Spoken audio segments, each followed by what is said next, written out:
ನೋಡಿ, ಕೊಪ್ಪಳ ಜಿಲ್ಲಾ ಉಸ್ತುವಾರಿಗಾಗಿ ಈಗ ಸಚಿವರ ಪೈಪೋಟಿ ಮುಂದುವರಿತಾ ಇದೆ. ಅಂದ್ರೆ ಕೊಪ್ಪಳ ಜಿಲ್ಲೆನೇ ಬೇಕು ಅನ್ನುವಂಥ ಪೈಪೋಟಿ ಈಗ. ಹಾಗಾಗಿ ಕೊಪ್ಪಳ ಜಿಲ್ಲೆ ಮೇಲೆ ಕಣ್ಣಿಟ್ಟಿರೋದು ರಾಯರೆಡ್ಡಿ ಶಿವರಾಜ್ ತಂಗಡಗಿ. ನಿನ್ನೆ ಯಲಬುರ್ಗಾದಲ್ಲಿ ಬಸವರಾಜ್ ರಾಯರೆಡ್ಡಿ ಬರ ಪರಿಶೀಲನೆಯನ್ನು ಮಾಡಿದ್ದಾರೆ. ಗದಗದಲ್ಲಿ ಬರ ಇದ್ರೂ ಕೂಡ ಯಲಬುರ್ಗಾದಲ್ಲಿ ಬರ ಪರಿಶೀಲನೆಯನ್ನು ಮಾಡಿರೋದು. ತಂಗಡಗಿ ಜೊತೆ ಯಲಬುರ್ಗಾ ಕೂಕನೂರು ಭಾಗದಲ್ಲಿ ಪರಿಶೀಲನೆ ಆಗಿದೆ. ಪರಿಶೀಲನೆಗೂ ಮುನ್ನವೇ ಅಧಿಕಾರಿಗಳನ್ನ ಇಲ್ಲಿ ಭೇಟಿಯಾಗಿರೋದು ರಾಯರೆಡ್ಡಿ. ಹಾಗಾಗಿ ಜಿಲ್ಲಾ ಮಟ್ಟದ ಅಧಿಕಾರಿಗಳನ್ನ ಪರಿಚಯವನ್ನ ಮಾಡಿಕೊಂಡಿದ್ದಾರೆ ರಾಯರೆಡ್ಡಿ ಅವರು. ಜಿಲ್ಲಾ ಉಸ್ತುವಾರಿಯಲ್ಲಿ ವಿಶೇಷ ಏನಿಲ್ಲ ಅಂತಲೂ ಕೂಡ ಹೇಳಿದರು. ಈ ಹಿಂದೆ ಏನಿಲ್ಲ ಅಂತ ಹೇಳಿರುವಂಥ ರಾಯರೆಡ್ಡಿ ಅವರು ಈಗ ಆಕ್ಟಿವ್ ಆಗಿದ್ದಾರೆ. ಯಾವಾಗ ಸಚಿವ ಸ್ಥಾನ ಅವರಿಗೆ ಸಿಕ್ಕಾದ ಬೆನ್ನಲ್ಲೇ ಈಗ ಆಕ್ಟಿವ್ ಆಗಿರೋದು. KDP ಸಭೆ ಮಾಡೋದು ಮತ್ತು ಧ್ವಜ ಹಾರಿಸೋದಷ್ಟೇ ಅಂಥೇಳಿ ಈ ಹಿಂದೆಯೂ ಕೂಡ ಹೇಳಿದರು. ಆದರೂ ಕೂಡ ಜಿಲ್ಲಾ ಮಟ್ಟದ ಅಧಿಕಾರಿಗಳನ್ನು ಪರಿಚಯ ಮಾಡಿದರು. ಸಹಿತ ಉಸ್ತುವಾರಿ ಅಂತ ಹೇಳಿದ್ರೆ ಜಿಲ್ಲೆಗೆ ಅವರೇ CM ಅಂಥೇಳಿ ಈ ಹಿಂದೆ ತಂಗಡಿಯವ್ರಿಗೂ ಕೂಡ ಹೇಳಿದರು. ಹಂಗಾಗಿ ಜಿಲ್ಲಾ ಉಸ್ತುವಾರಿಗಾಗಿ ಈಗ ಇಬ್ಬರ ನಡುವೆ ಪೈಪೋಟಿ ಶುರುವಾಗಿದೆ. ಕೊಪ್ಪಳ ಜಿಲ್ಲೆ ಯಾರಿಗೆ ಸಿಗತ್ತೆ ಅನ್ನೋದು, ಶಿವರಾಜ್ ತಂಗಡಿಗಿನ ಅಥವಾ ರಾಯರೆಡ್ಡಿನ ಅನ್ನೋದು. ಹಾಗಾಗಿ ಕೊಪ್ಪಳ ಜಿಲ್ಲಾ ಉಸ್ತುವಾರಿಗಾಗಿ ನಡೀತಾ ಇರುವಂತಹ ಪೈಪೋಟಿ ಇದು. ಇಬ್ರು ಕೂಡ ಆಕ್ಟಿವ್ ಆಗಿದ್ದಾರೆ. ಬಟ್ ಯಾರಿಗೆ ಯಾವ ಜಿಲ್ಲೆ ಕೊಡ್ತಾರೆ ಅನ್ನುವಂಥ ಕುತೂಹಲ ಇದೆ. ಕೊಪ್ಪಳನೇ ಬೇಕು ಅಂತೇಳಿ ಇಬ್ಬರ ನಡುವೆ ನಡೀತಾ ಇರುವಂತಹ ಪೈಪೋಟಿ ಇದು. ಇನ್ನೂ ಖಾತೆ ಹಂಚಿಕೆ ಆಗಿಲ್ಲ, ಬಟ್ ಇಬ್ರು ಆ ಕೊಪ್ಪಳ ಭಾಗದಲ್ಲಿ ಆಕ್ಟಿವ್ ಆಗಿದ್ದಾರೆ. ಹಂಗಾಗಿ ಕೊಪ್ಪಳನೇ ಬೇಕು ಅನ್ನುವಂಥ ಬೇಡಿಕೆ ಏನಾದರೂ ಇದೆಯಾ ಗೊತ್ತಿಲ್ಲ.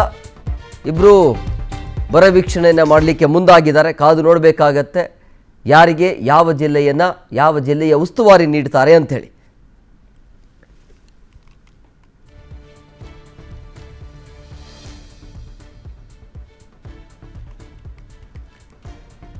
ಈ ಬಗ್ಗೆ ಮತ್ತಷ್ಟು ಮಾಹಿತಿ ನೀಡ್ತಾರೆ ನಮ್ಮ ಪ್ರತಿನಿಧಿ ತಿಮ್ಮೇಗೌಡ. ನೇರ ಸಂಪರ್ಕದಲ್ಲಿದ್ದಾರೆ. ತಿಮ್ಮೇಗೌಡ, ಈಗ ಒಂದು ಜಿಲ್ಲೆಗಾಗಿ ಎರಡು ಸಚಿವರಿಂದ ಪೈಪೋಟಿ ಇರುವಂಥದ್ದು, ಯಾಕೆ ಕೊಪ್ಪಳನೇ ಯಾಕೆ ಬೇಕು ಅನ್ನುವಂಥದ್ದು?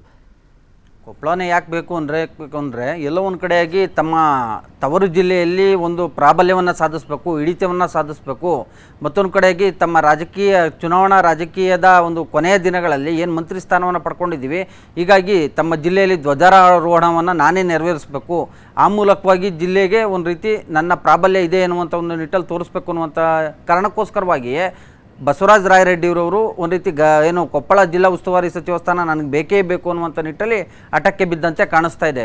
ಯಾಕಂತ ಹೇಳಿದ್ರೆ ಬಸವರಾಜ ರಾಯರೆಡ್ಡಿಯವರು ಈ ಹಿಂದೆ 2013ರ ಸಿದ್ದರಾಮಯ್ಯನವರ ಸರ್ಕಾರದಲ್ಲಿ ಅವರು ಉನ್ನತ ಶಿಕ್ಷಣ ಸಚಿವರಾಗಿಯೂ ಕೊಪ್ಪಳ ಉಸ್ತುವಾರಿ ಸಚಿವರಾಗಿಯೂ ಕೂಡ ಕಾರ್ಯವನ್ನು ನಿರ್ವಹಿಸಿದರು. ಈ ಬಾರಿಯೂ ಕೂಡ 2023ರ ಚುನಾವಣೆಯಲ್ಲಿ ಗೆಲುವನ್ನು ಸಾಧಿಸಿದಂಥ ಸಂದರ್ಭದಲ್ಲಿ ಮಂತ್ರಿ ಆಗ್ತೀನಿ ಅಂದ್ಕೊಂಡಿದ್ರು. ಮಂತ್ರಿ ಆಗಲಿಲ್ಲ. ಇದೀಗ ಸಂಪುಟ ವಿಸ್ತರಣೆ ಸಂದರ್ಭದಲ್ಲಿ ಅವರಿಗೆ ಮಂತ್ರಿ ಸ್ಥಾನ ಏನು ಸಿಕ್ಕಿದೆ. ಹೀಗಾಗಿ ಕೊಪ್ಪಳ ಉಸ್ತುವಾರಿ ಸಚಿವ ಸ್ಥಾನವನ್ನೇ ಪಡ್ಕೊಳ್ಬೇಕು ಅಂತ. ಯಾಕಂತ ಹೇಳಿದ್ರೆ ನಾನು ವೀರಶೈವ ಲಿಂಗಾಯತ ಸಮುದಾಯಕ್ಕೆ ಸೇರಿರ್ತಕ್ಕಂಥ ಹಿನ್ನೆಲೆಯಲ್ಲಿ, ಅದರಲ್ಲೂ ರೆಡ್ಡಿ ಲಿಂಗಾಯತ ಸಮುದಾಯಕ್ಕೆ ಸೇರಿರ್ತಕ್ಕಂಥ ಹಿನ್ನೆಲೆಯಲ್ಲಿ ಅಲ್ಲಿ ನಾನು ಪ್ರಾಬಲ್ಯವನ್ನು ಸಾಧಿಸಬೇಕು ಅನ್ನುವಂಥ ಒಂದು ನಿಟ್ಟಲ್ಲಿ. ಯಾಕಂತ ಹೇಳಿದ್ರೆ ಕೊಪ್ಪಳದಲ್ಲಿ ಕನಕಗಿರಿ ಕ್ಷೇತ್ರದ ಶಾಸಕರಾಗಿರ್ತಕ್ಕಂಥ ಸಚಿವರಾದಂಥ ಶಿವರಾಜ್ ತಂಗಡಿಗಿರಿಯವರು ಬೋವಿ ಸಮಾಜಕ್ಕೆ ಸೇರಿದಂಥವ್ರು. ಹೀಗಾಗಿ ಅವರು ಈಗಾಗಲೇ ಕೊಪ್ಪಳ ಉಸ್ತುವಾರಿ ಸಚಿವ ಸ್ಥಾನವನ್ನು ಈ ಹಿಂದೆ ನಿರ್ವಹಿಸಿದ್ದಾರೆ. ಈ ಬಾರಿ ನನಗೆ ಕೊಡಿ ಎನ್ನುವಂಥ ನಿಟ್ಟಲ್ಲಿ ಮುಖ್ಯಮಂತ್ರಿ DK ಶಿವಕುಮಾರ್ ಅವರ ಮುಂದೆ ಪ್ರಸ್ತಾಪವನ್ನು ಮಾಡಿದ್ದಾರೆ ಅಂತ ಹೇಳಲಾಗ್ತಾಯಿದೆ. ಯಾಕಂತ ಹೇಳಿದ್ರೆ ಈಗಾಗಲೇ ಬರ ವೀಕ್ಷಣೆ, ಮತ್ತೊಂದು ಕಡೆಯಾಗಿ KDP ಸಭೆಗಳಿಗೆ ಸಂಬಂಧಪಟ್ಟಂತೆ ಜಿಲ್ಲೆಯ ಏನು ನೂತನ ಸಚಿವರು ಸೇರಿದಂತೆ ಎಲ್ಲ ಸಚಿವರಿಗೂ ಕೂಡ ಜಿಲ್ಲೆಗಳನ್ನು ಅಲರ್ಟ್ ಮಾಡಿದ್ದಾರೆ. ಜಿಲ್ಲಾ ಉಸ್ತುವಾರಿ ಸಚಿವ ಸ್ಥಾನವನ್ನು ಕೂಡ ಕೊಟ್ಟಿರ್ತಕ್ಕಂಥದ್ದು. ಇದನ್ನೇ ಫೈನಲ್ ಮಾಡ್ಬೋದು ಅನ್ನುವಂಥ ಒಂದು ಆತಂಕದಲ್ಲಿಯೇ ಬಸವರಾಜ ರಾಯರೆಡ್ಡಿರವರು ತಮ್ಮ ನಾಯಕ ಸಿದ್ದರಾಮಯ್ಯನವರ ಮೂಲಕವಾಗಿಯೂ ಕೂಡ ಒತ್ತಡವನ್ನು ಏರ್ತಾ ಇದ್ದಾರೆ. ಮತ್ತೊಂದು ಕಡೆಯಾಗಿ ಮುಖ್ಯಮಂತ್ರಿ DK ಶಿವಕುಮಾರ್ ಮುಂದೆಯೂ ಕೂಡ ಪ್ರಸ್ತಾಪವನ್ನು ಮಾಡಿದರೆ, ಸುರ್ಜೇವಾಲಾ ಅವ್ರನ್ನೂ ಕೂಡ ಭೇಟಿ ಮಾಡಿ ನನಗೆ ಕೊಪ್ಪಳ ಉಸ್ತುವಾರಿ ಸಚಿವ ಸ್ಥಾನ ಬೇಕೇ ಬೇಕು ಅನ್ನುವಂಥ ನಿಟ್ಟಲ್ಲಿ ಹಠಕ್ಕೆ ಬಿದ್ದಿದ್ದಾರೆ.